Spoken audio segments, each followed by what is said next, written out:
Hi guys, hope you're doing well. I'm cooking again. Please excuse that, but this is real life and this is how we live. I haven't finished washing up from yesterday basically.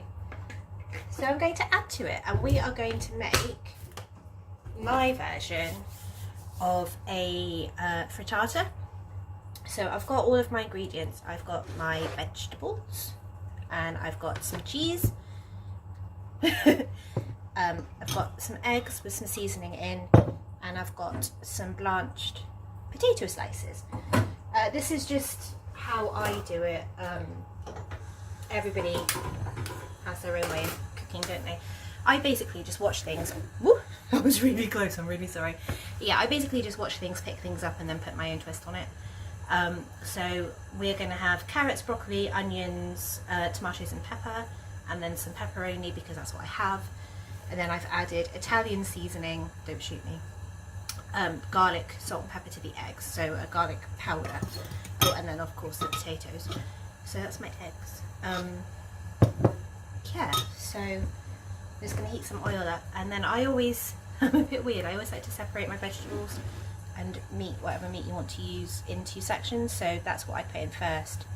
Then I'd put the onions and the meat, and then I'd put those because they don't take so long to cook, and we like our vegetables to still have a bit of a crunch. Potatoes will go in with the carrots and the broccoli, so hopefully they can get a little bit crisp as well. Yeah, so how are you? What have you been up to?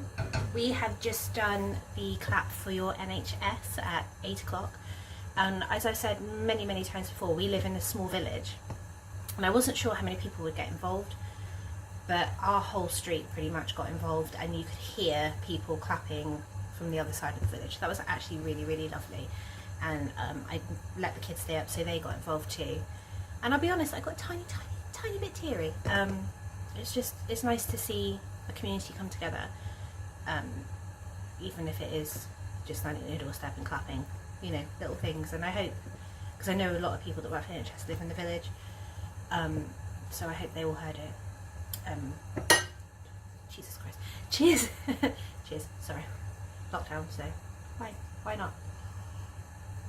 This is how I normally cook. I normally have a glass of wine. I normally have the radio or my music blaring, and it's just fun. So yeah, so I'm just going to put my firmer vegetables and my potatoes in, and just give that a stir once I find something to stir it with. That will do. And then just keep gradually adding my vegetables as required. So what did you guys all have for your dinner tonight? Let me know in the comments below. And also let me know whether you like the style of video or not. I was going to film yesterday. I made tacos. I don't know if you're gathering a theme in my cooking. We like Mexican food. Well, I say Mexican. American Mexican food. And a little bit of a Spanish influence. I like spicy food. Chris doesn't like spicy food. So if I was making this for myself, I would add chili to the eggs, like chili flakes, and I'd probably chuck a couple of jalapenos actually in with the vegetables.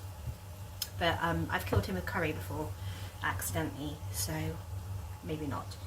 In fact, I'm going to make a curry tomorrow. It's a slow cooker curry. It's not my recipe, it literally is the recipe that's on the back of the package, but it's absolutely delicious. And I have a little tip with store-bought poppadoms that has changed the way that I will eat poppadoms for the rest of my life. It's not a massive tip if you want, but it does definitely make a difference. Yeah, so as you can see, I still haven't put my net curtain up.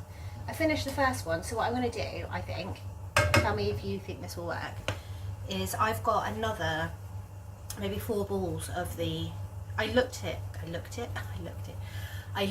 the ball band after I filmed the video, and it's called Pink Tourmaline, I think it is. I've got 4 balls, I think, of just the pink in a chunky weight rather than a DK. So I thought if I made my 2 squares, because as you can see my window is not square, and then joined the 2 squares together with the pink just as an edging, even though it's thicker yarn, might work. What do you think? Let me know. Yeah, I think it will work, so we'll see. Just turning the heat up a little bit, it's taken a while. So yeah, that's my plan for tomorrow, is to crack on with that. I've started the second square. The first one took quite a while because I kept basically, I haven't enjoyed working with that yarn. It's got sequins in it, and I kept getting the yarn stuck around the sequins. So I had a bit of a issue with the first square and getting it how I wanted. Ugh. 1 second, I'm having issues. Sorry, that lives behind and keeps falling on the pan and it's driving me insane. So just moved it. But yeah, so yeah, it kept getting tangled up, which meant I literally spent about an hour cutting and rejoining and untangling yarn, which is never fun for anybody really, let's be honest. I'm just going to add the onions and the pepperoni now.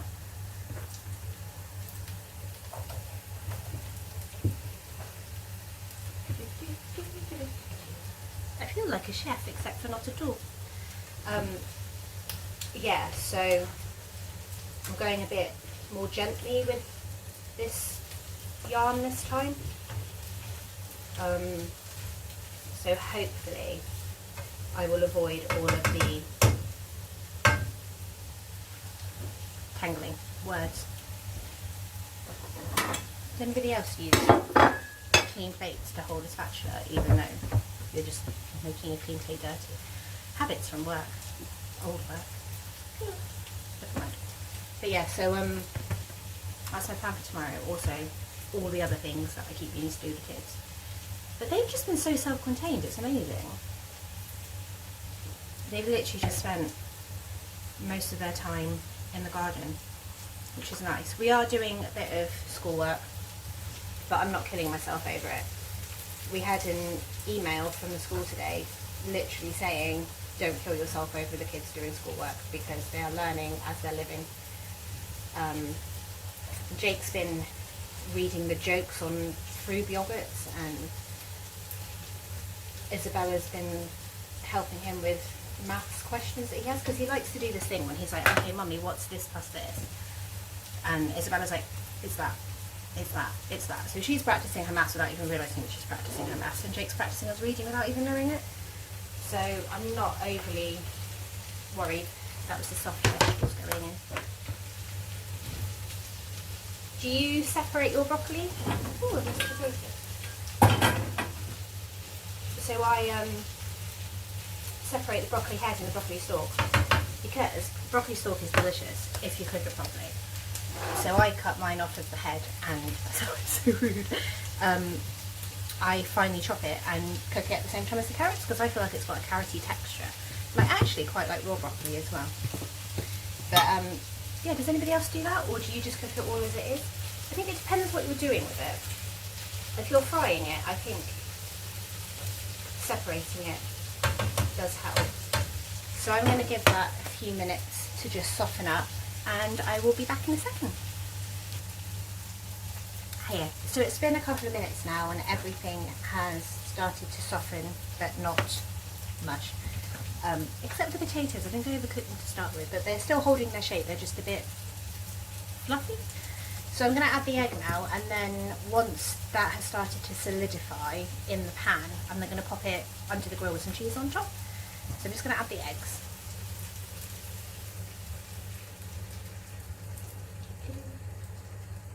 I really need to get a tripod at the minute. As you guys know, if you've been with me a while, I tend to balance you on really, really strange things, like sewing boxes and books and beds and things like that, because I don't have a tripod. Right now, you're in a candlestick. So it's one of those three, I don't know how to do it without looking really rude, 3-prong candlesticks, and you're balanced in the middle. But actually it's working really, really well, and I'm quite liking it. So yeah, so I've just turned the oven down so that I don't burn the eggs straight away, because that would be an absolute disaster. And I just treat it as if it's a giant pancake, so let it warm up, and then,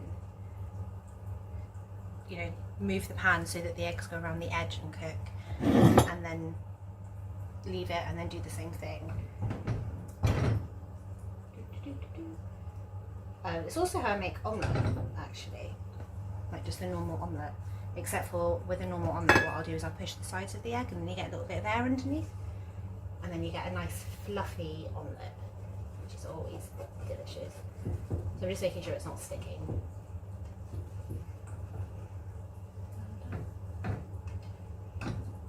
And just let it go for a little tiny bit longer. You see, it looks lovely. Any runny egg when I put it under the grill, because I don't want the cheese to stop the egg from cooking when it's under the grill.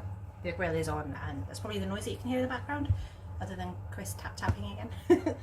He's playing a game now, I think, rather than actually working. But yeah.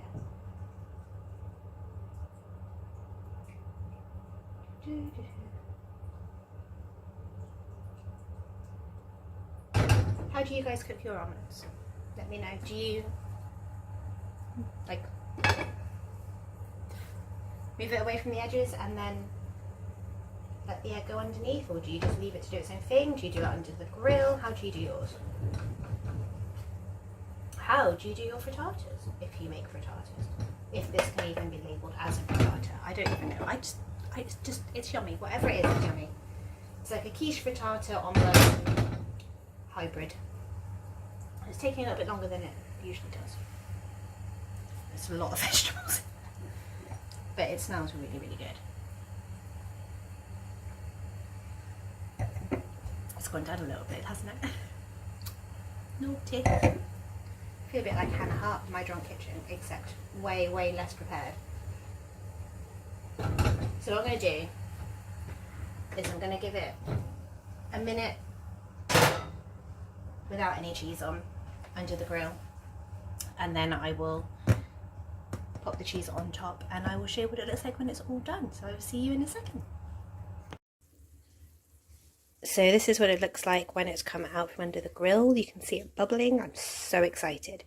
I will show you when it's on the plate. So this is what it looks like, and of course when I was trying to get out of the pan it broke. So Chris's is on the right because he wanted a little bit less cheese, and mine is on the left because I'm all about the cheese. I hope you enjoyed this video. Let me know. Hope you're all doing well and staying safe, and I'll see you guys soon. Bye.